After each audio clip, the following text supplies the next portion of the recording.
Chapter 1, Introduction. Truly, thoughts are things, and powerful things at that, when they are mixed with definiteness of purpose, persistence, and a burning desire for their translation into riches or other material objects.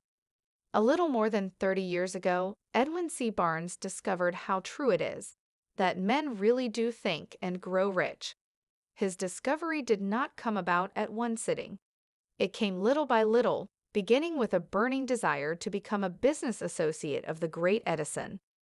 One of the chief characteristics of Barnes' desire was that it was definite. He wanted to work with Edison, not for him.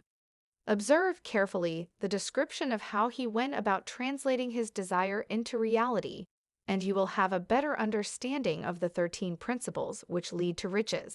When this desire, or impulse of thought, first flashed into his mind, he was in no position to act upon it. Two difficulties stood in his way. He did not know Mr. Edison, and he did not have enough money to pay his railroad fare to Orange, New Jersey.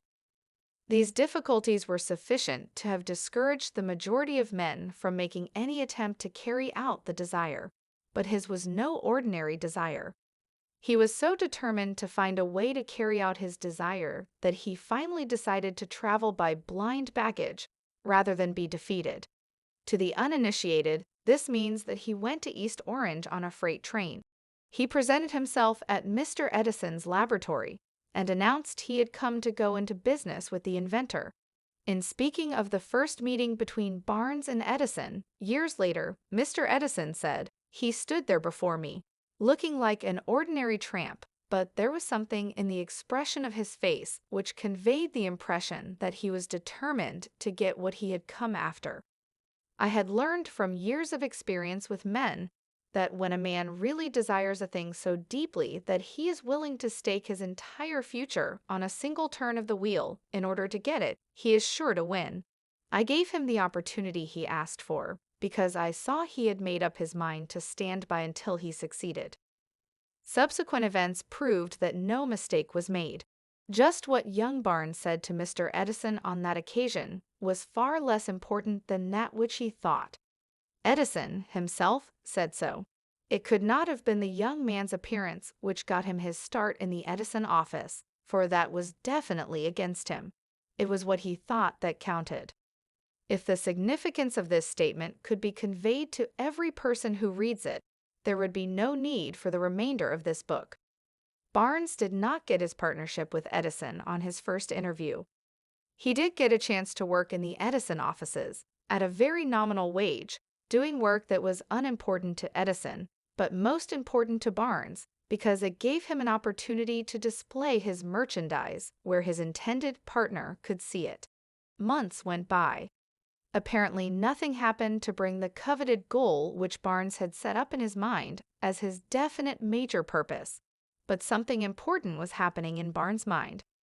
He was constantly intensifying his desire to become the business associate of Edison. Psychologists have correctly said that when one is truly ready for a thing, it puts in its appearance.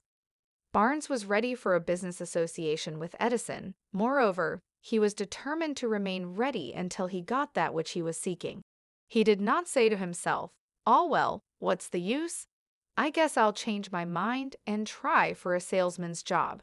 But he did say, "I came here to go into business with Edison, and I'll accomplish this end if it takes the remainder of my life." He meant it. What a different story men would have to tell if only they would adopt a definite purpose and stand by that purpose until it had time to become an all-consuming obsession. Maybe young Barnes did not know it at the time, but his bulldog determination, his persistence in standing back of a single desire, was destined to mow down all opposition and bring him the opportunity he was seeking. When the opportunity came, it appeared in a different form, and from a different direction than Barnes had expected. That is one of the tricks of opportunity. It has a sly habit of slipping in by the back door, and often it comes disguised in the form of misfortune or temporary defeat. Perhaps this is why so many fail to recognize opportunity. Mr. Edison had just perfected a new office device, known at that time as the Edison dictating machine, now the Ediphone. His salesmen were not enthusiastic over the machine. They did not believe it could be sold without great effort. Barnes saw his opportunity. It had crawled in quietly, hidden in a queer-looking machine which interested no one but Barnes and the inventor. Barnes knew he could sell the Edison dictating machine. He suggested this to Edison, and promptly got his chance. He did sell the machine. In fact, he sold it so successfully that Edison gave him a contract to distribute and market it all over the nation. Out of that business association grew the slogan, "Made by Edison and installed by Barnes." The business alliance has been in operation for more than 30 years. Out of it, Barnes has made himself rich in money, but he has done something infinitely greater. He has proved that one really may think and grow rich. How much actual cash that original desire of Barnes has been worth to him, I have no way of knowing. Perhaps it has brought him $2 or $3 million, but the amount, whatever it is, becomes insignificant when compared with the greater asset he acquired in the form of definite knowledge that an intangible impulse of thought can be transmuted into its physical counterpart by the application of known principles. Barnes literally thought himself into a partnership with the great Edison. He thought himself into a fortune he had nothing to start with, except the capacity to know what he wanted, and the determination to stand by that desire until he realized it. He had no money to begin with. He had but little education. He had no influence, but he did have initiative, faith, and the will to win. With these intangible forces, he made himself #1 man with the greatest inventor who ever lived. Now, let us look at a different situation and study a man who had plenty of tangible evidence of riches, but lost it because he stopped 3 feet short of the goal he was seeking. 3 feet from gold. One of the most common causes of failure is the habit of quitting when one is overtaken by temporary defeat. Every person is guilty of this mistake at one time or another.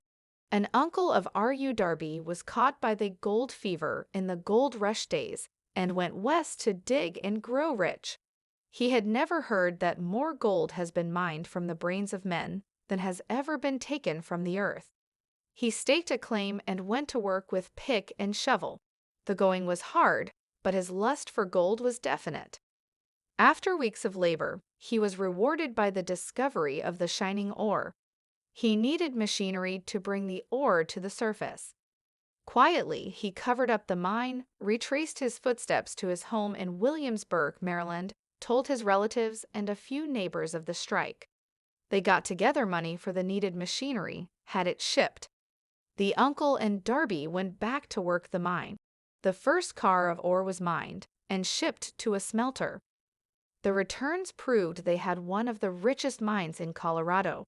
A few more cars of that ore would clear the debts. Then would come the big killing in profits. Down went the drills. Up went the hopes of Darby and uncle. Then something happened. The vein of gold ore disappeared. They had come to the end of the rainbow, and the pot of gold was no longer there. They drilled on, desperately trying to pick up the vein again, all to no avail. Finally, they decided to quit. They sold the machinery to a junk man for a few $100s and took the train back home. Some junk men are dumb, but not this one. He called in a mining engineer to look at the mine and do a little calculating. The engineer advised that the project had failed because the owners were not familiar with fault lines. His calculations showed that the vein would be found just 3 feet from where the Darbys had stopped drilling. That is exactly where it was found. The junk man took millions of dollars in ore from the mine because he knew enough to seek expert counsel before giving up. Most of the money which went into the machinery was procured through the efforts of R.U. Darby, who was then a very young man. The money came from his relatives and neighbors because of their faith in him. He paid back every dollar of it, although he was years in doing so. Long afterward, Mr. Darby recouped his loss many times over when he made the discovery that desire can be transmuted into gold. The discovery came after he went into the business of selling life insurance. Remembering that he lost a huge fortune because he stopped 3 feet from gold, Darby profited by the experience in his chosen work, by the simple method of saying to himself, "I stopped 3 feet from gold, but I will never stop because men say no when I ask them to buy insurance." Darby is one of a small group of fewer than 50 men who sell more than $1 million in life insurance annually. He owes his stickability to the lesson he learned from his quitability in the gold mining business. Before success comes in any man's life, he is sure to meet with much temporary defeat and perhaps some failure.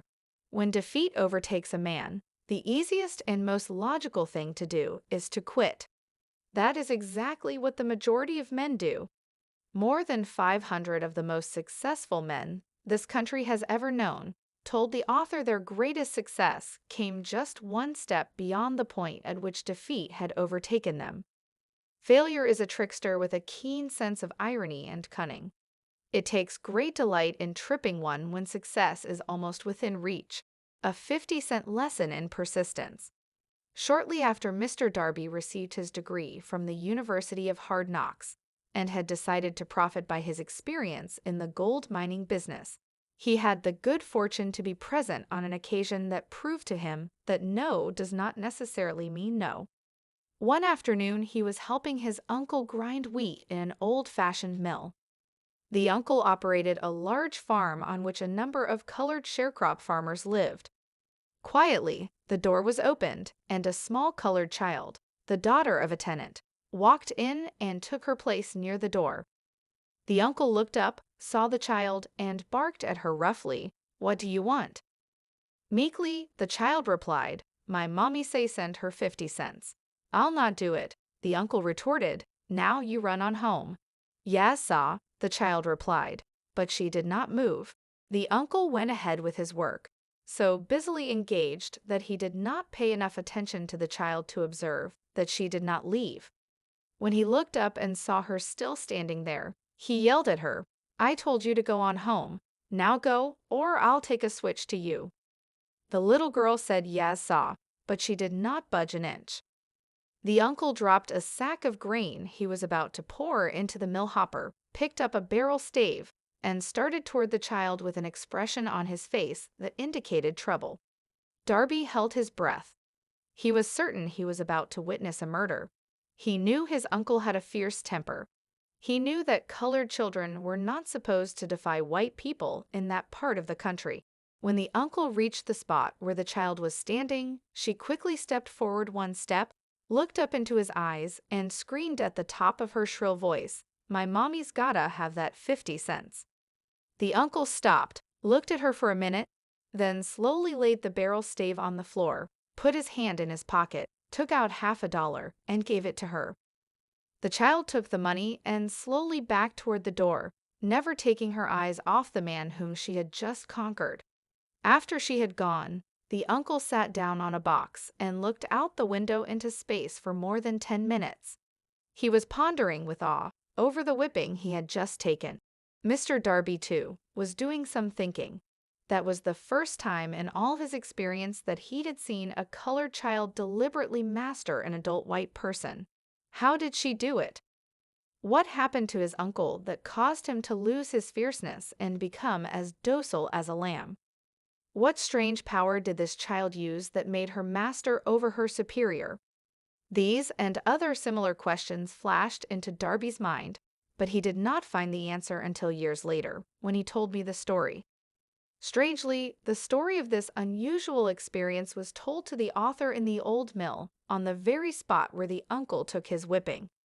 Strangely, too, I had devoted nearly a quarter of a century to the study of the power which enabled a little child to conquer an intelligent man. The answer to his question will be found in the principles described in this book. The answer is full and complete. It contains details and instructions sufficient to enable anyone to understand and apply the same force which the little child accidentally stumbled upon. Keep your mind alert, and you will observe exactly what strange power came to the rescue of the child. You will catch a glimpse of this power in the next chapter. Somewhere in the book you will find an idea that will quicken your receptive powers and place at your command, for your own benefit, this same irresistible power. The awareness of this power may come to you in the first chapter, or it may flash into your mind in some subsequent chapter. It may come in the form of a single idea, or it may come in the nature of a plan or a purpose. Again, it may cause you to go back into your past experiences of failure or defeat and bring to the surface some lesson by which you can regain all that you lost through defeat.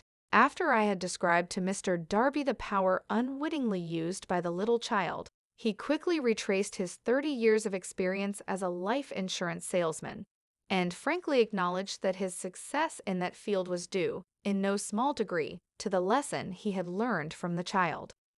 Mr. Darby pointed out, every time a prospect tried to bow me out without buying, I saw that child standing there in the old mill, her big eyes glaring in defiance, and I said to myself, I've got to make this sale. The better portion of all sales I have made were made after people had said no.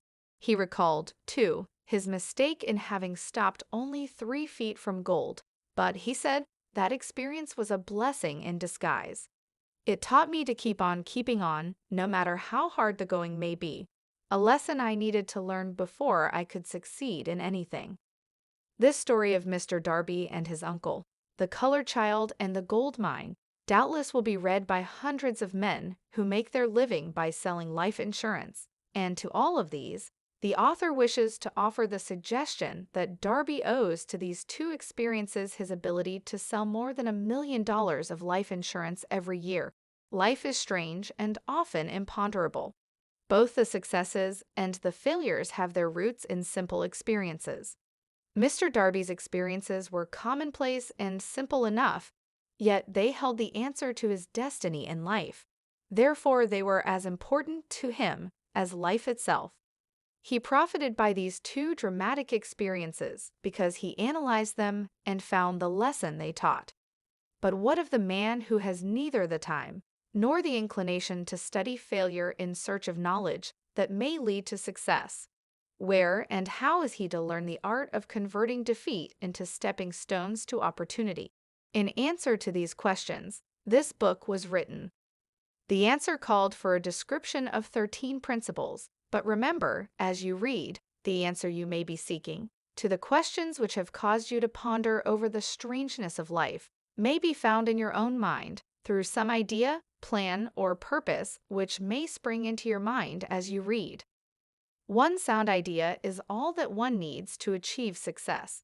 The principles described in this book contain the best and the most practical of all that is known concerning ways and means of creating useful ideas.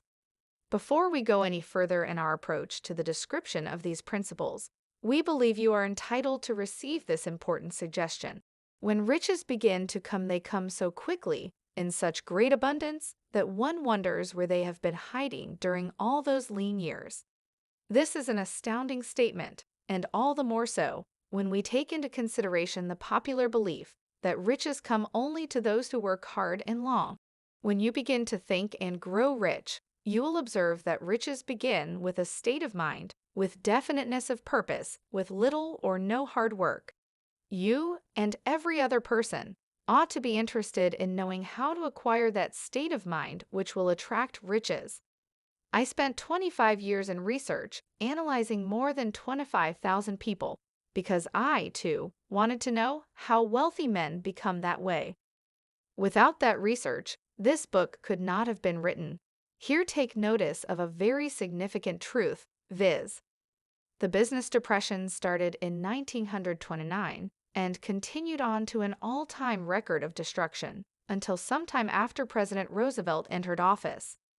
Then the depression began to fade into nothingness.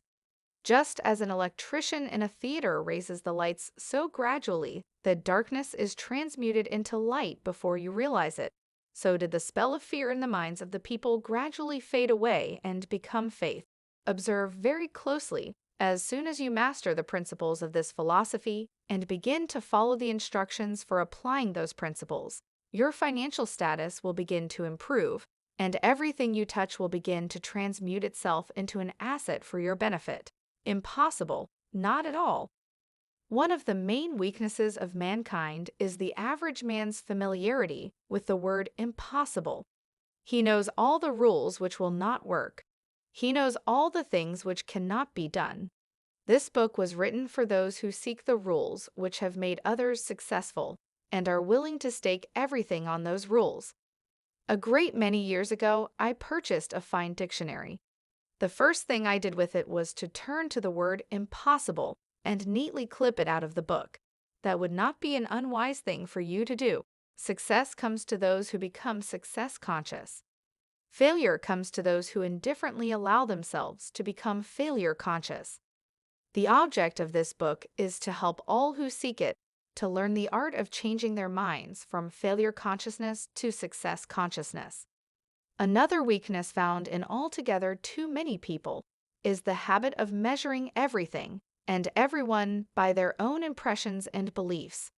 Some who will read this will believe that no one can think and grow rich. They cannot think in terms of riches because their thought habits have been steeped in poverty, want, misery, failure, and defeat. These unfortunate people remind me of a prominent Chinese who came to America to be educated in American ways. He attended the University of Chicago. One day, President Harper met this young Oriental on the campus, stopped to chat with him for a few minutes, and asked what had impressed him as being the most noticeable characteristic of the American people. "Why," the Chinaman exclaimed, "the queer slant of your eyes. Your eyes are off slant. What do we say about the Chinese? We refuse to believe that which we do not understand. We foolishly believe that our own limitations are the proper measure of limitations. Sure, the other fellow's eyes are off slant because they are not the same as our own." Millions of people look at the achievements of Henry Ford after he has arrived and envy him because of his good fortune or luck or genius or whatever it is that they credit for Ford's fortune. Perhaps one person in every 100,000 knows the secret of Ford's success, and those who do know are too modest or too reluctant to speak of it because of its simplicity. A single transaction will illustrate the secret perfectly. A few years back, Ford decided to produce his now famous V8 motor. He chose to build an engine with the entire 8 cylinders cast in one block and instructed his engineers to produce a design for the engine. The design was placed on paper, but the engineers agreed, to a man, that it was simply impossible to cast an 8-cylinder gas engine block in one piece. Ford said, "Produce it anyway." But they replied, "It's impossible." "Go ahead," Ford commanded, "and stay on the job until you succeed no matter how much time is required." The engineers went ahead. There was nothing else for them to do if they were to remain on the Ford staff. 6 months went by, nothing happened. Another 6 months passed, and still nothing happened. The engineers tried every conceivable plan to carry out the orders, but the thing seemed out of the question, impossible. At the end of the year, Ford checked with his engineers, and again they informed him they had found no way to carry out his orders. "Go right ahead," said Ford. "I want it, and I'll have it." They went ahead, and then, as if by a stroke of magic, the secret was discovered. The Ford determination had won once more. This story may not be described with minute accuracy, but the sum and substance of it is correct. Deduce from it, you who wish to think and grow rich, the secret of the Ford millions if you can. You'll not have to look very far. Henry Ford is a success because he understands and applies the principles of success. One of these is desire, knowing what one wants. Remember this Ford story as you read, and pick out the lines in which the secret of his stupendous achievement have been described. If you can do this, if you can lay your finger on the particular group of principles which made Henry Ford rich, you can equal his achievements in almost any calling for which you are suited. You are the master of your fate, the captain of your soul, because, when Henley wrote the prophetic lines, "I am the master of my fate, I am the captain of my soul," he should have informed us that we are the masters of our fate, the captains of our souls, because we have the power to control our thoughts. He should have told us that the ether in which this little earth floats, in which we move and have our being, is a form of energy moving at an inconceivably high rate of vibration, and that the ether is filled with a form of universal power which adapts itself to the nature of the thoughts we hold in our minds, and influences us in natural ways to transmute our thoughts into their physical equivalent. If the poet had told us of this great truth, we would know why it is that we are the masters of our fate, the captains of our souls. He should have told us, with great emphasis, that this power makes no attempt to discriminate between destructive thoughts and constructive thoughts, that it will urge us to translate into physical reality thoughts of poverty, just as quickly as it will influence us to act upon thoughts of riches. He should have told us, too, that our brains become magnetized with the dominating thoughts which we hold in our minds, and, by means with which no man is familiar, these magnets attract to us the forces, the people, the circumstances of life which harmonize with the nature of our dominating thoughts. He should have told us that before we can accumulate riches in great abundance, we must magnetize our minds with intense desire for riches, that we must become money conscious until the desire for money drives us to create definite plans for acquiring it. But, being a poet and not a philosopher, Henley contented himself by stating a great truth in poetic form, leaving those who followed him to interpret the philosophical meaning of his lines. Little by little, the truth has unfolded itself until it now appears certain that the principles described in this book hold the secret of mastery over our economic fate. We are now ready to examine the first of these principles. Maintain a spirit of open-mindedness and remember as you read, they are the invention of no one man. The principles were gathered from the life experiences of more than 500 men who actually accumulated riches in huge amounts, men who began in poverty, with but little education, without influence. The principles worked for these men. You can put them to work for your own enduring benefit. You will find it easy, not hard, to do. Before you read the next chapter, I want you to know that it conveys factual information which might easily change your entire financial destiny, as it has so definitely brought changes of stupendous proportions to two people described. I want you to know, also, that the relationship between these two men and myself is such that I could have taken no liberties with the facts, even if I had wished to do so. One of them has been my closest personal friend for almost 25 years, the other is my own son. The unusual success of these two men, success which they generously accredit to the principle described in the next chapter, more than justifies this personal reference as a means of emphasizing the far-flung power of this principle. Almost 15 years ago, I delivered the commencement address at Salem College, Salem, West Virginia. I emphasized the principle described in the next chapter with so much intensity that one of the members of the graduating class definitely appropriated it and made it a part of his own philosophy. The young man is now a member of Congress and an important factor in the present administration. Just before this book went to the publisher, he wrote me a letter in which he so clearly stated his opinion of the principle outlined in the next chapter, that I have chosen to publish his letter as an introduction to that chapter. It gives you an idea of the rewards to come. My dear Napoleon, my service as a member of Congress having given me an insight into the problems of men and women, I am writing to offer a suggestion which may become helpful to thousands of worthy people. With apologies, I must state that the suggestion, if acted upon, will mean several years of labor and responsibility for you, but I am enheartened to make the suggestion, because I know your great love for rendering useful service. In 1922, you delivered the commencement address at Salem College when I was a member of the graduating class. In that address, you planted in my mind an idea which has been responsible for the opportunity I now have to serve the people of my state and will be responsible, in a very large measure, for whatever success I may have in the future. The suggestion I have in mind is that you put into a book the sum and substance of the address you delivered at Salem College, and in that way give the people of America an opportunity to profit by your many years of experience and association with the men who, by their greatness, have made America the richest nation on earth. I recall, as though it were yesterday, the marvelous description you gave of the method by which Henry Ford, with but little schooling, without a dollar, with no influential friends, rose to great heights. I made up my mind then, even before you had finished your speech, that I would make a place for myself, no matter how many difficulties I had to surmount. Thousands of young people will finish their schooling this year, and within the next few years.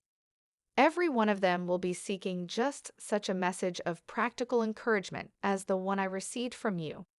They will want to know where to turn, what to do, to get started in life. You can tell them, because you have helped to solve the problems of so many, many people. If there is any possible way that you can afford to render so great a service, may I offer the suggestion that you include with every book one of your personal analysis charts, in order that the purchaser of the book may have the benefit of a complete self-inventory, indicating, as you indicated to me years ago, exactly what is standing in the way of success. Such a service as this, providing the readers of your book with a complete, unbiased picture of their faults and their virtues, would mean to them the difference between success and failure. The service would be priceless. Millions of people are now facing the problem of staging a comeback because of the Depression, and I speak from personal experience when I say, I know these earnest people would welcome the opportunity to tell you their problems and to receive your suggestions for the solution. You know the problems of those who face the necessity of beginning all over again. There are thousands of people in America today who would like to know how they can convert ideas into money, people who must start at scratch without finances and recoup their losses. If anyone can help them, you can. If you publish the book, I would like to own the first copy that comes from the press, personally autographed by you. With best wishes, believe me, cordially yours, Jennings Randolph,